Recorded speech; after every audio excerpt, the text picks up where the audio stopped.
ya watendaji wetu wanaounda bodi ya Simba Sports Club.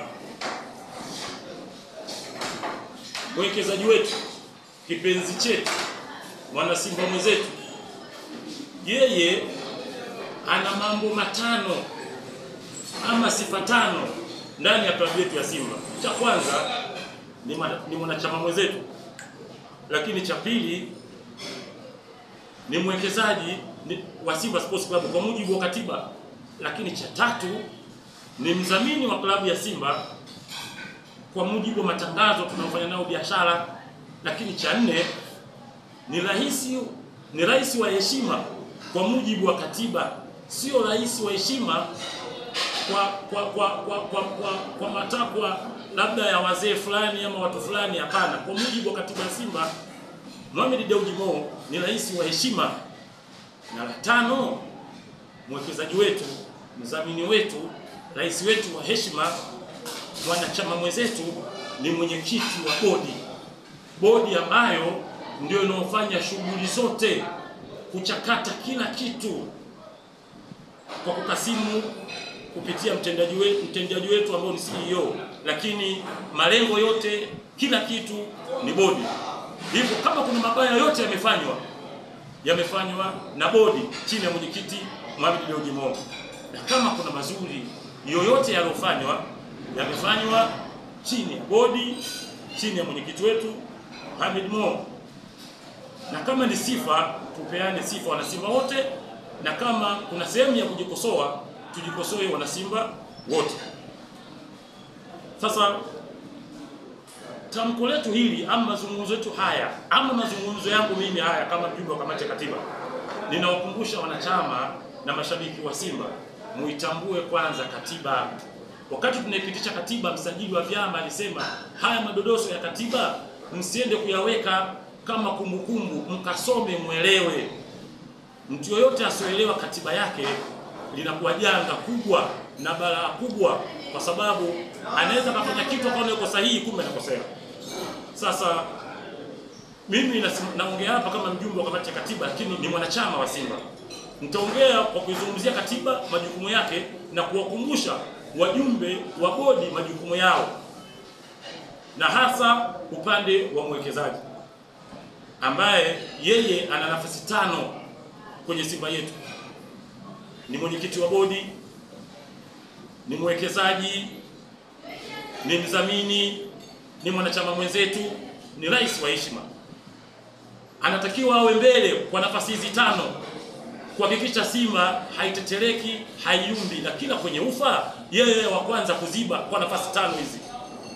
Haiwezekani kwa kila ufa akamwachia mwenye nafasi 2 tu, Murtaza Mangungu ambaye kimsingi ni mwanachama mwenzetu, lakini kimsingi amechaguliwa na wanachama kwenda kuunda bodi. Bila uwepo wa Mangungu na tuliowachagua, bodi haipatikani, lakini katika bodi huyu Mangungu ni mjumbe tu. Na kama atakuwa na nafasi yake itaishia kuwa makamu mwenyekiti tu wa bodi. Na mwenyekiti wake haufanyi kazi mpaka mwenyekiti amejiuzuru, hayupo katika kutimiza majukumu yake. Na hatuna taarifa hiyo.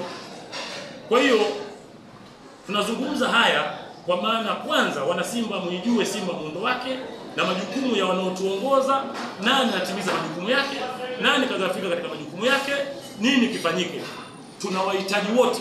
Tunamhitaji Mo na uwekezaji wake na nguvu zake na mapenzi yake, lakini pia tunawahitaji tuliowachagua, kwa sababu waliomba wao wenyewe ridhaa ya kuwa tuwachague, na wamechaguliwa. Wakaitendea haki Simba, wakatangulize maslahi ya klabu na wasitangulize maslahi binafsi.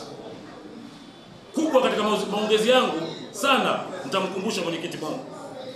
Kwa mujibu wa katiba, ukienda ibara 40A unakuta Simba ina chombo cha ushauri. Chombo hiki kinaundwa na watu muhimu mno kwa mujibu wa katiba. Kinaundwa na viongozi wastaafu. Maana yake uzoefu wao uwe sehemu ya ushauri na wadau mbalimbali wa Simba, lakini katiba inaelekeza hawa watu wanateuliwa na rais wa heshima.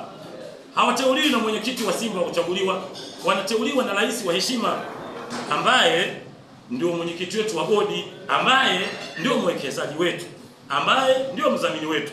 Bodi hii ipo, lakini aidha kwa kugafilika mwenyekiti wetu wa bodi ama washauri wanaomshauri kutokumshauri sawa sawa, hawakumkumbusha kwa hatua ya nusu finali ya Federation ya CAF, kwa hatua ya finali ya kombe la CAF, hata kuita ibodi ya ushauri, jamani, Simba tumeingia sasa finali kwa mara ya pili. Mara ya kwanza tulikosa kombe nyumbani kwa kufungwa goli 2. Fanyeje, turekebisheje makosa yasijirudie makosa mwaka 93 ili tuchukue kombe bado nalo tunacheza nyumbani kwetu, kwa kuwaita hawa washauri viongozi wa staff ambao ndio kuwachagua na wapo kwa mujibu wa katiba na kazi yao ni kushauri uongozi, lakini aidha kwa kushauri vibaya ama binadamu kaungwa na sahau, hakuwaita kama hivyo tunavyozungumza.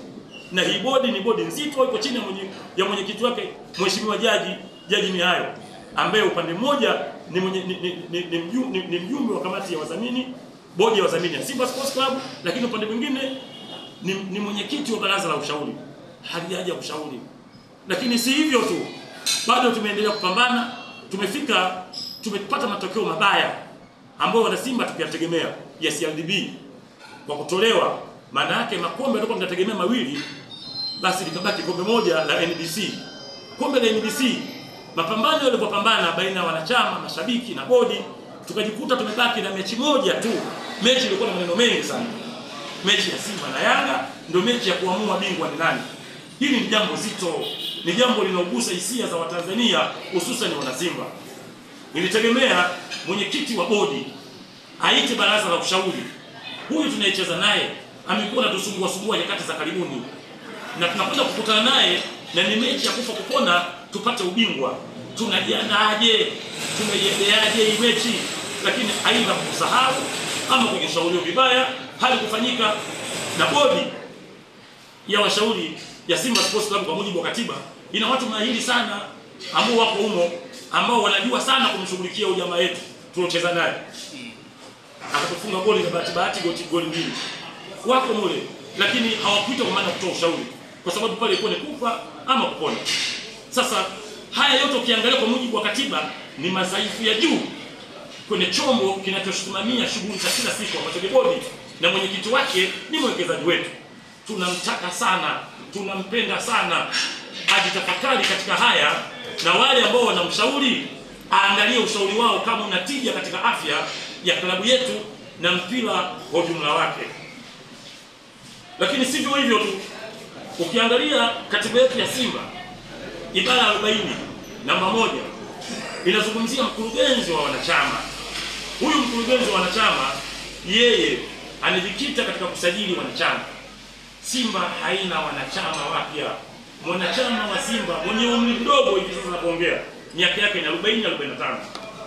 Ina maana ndani ya miaka 10 hata sifa ya kugombea uongozi wa Simba kwa mujibu wa katiba mwisho miaka 60 65, maana yake atakuwa amekosa sifa. Maana yake kuto kuingiza wanachama. Na katiba hii inaruhusu wanachama waingie bila kikomo, na wanachama ndio walinzi na nguzo na pamoja ya klabu. Sisi wenyewe ni wanachama, tumilifi klabu kutoka kwa wanachama walioanzisha ama waliotangulia. Sasa kama tuingizi wanachama, maana yake tutaandaa vipi viongozi wajao baada ya kina Mangungu?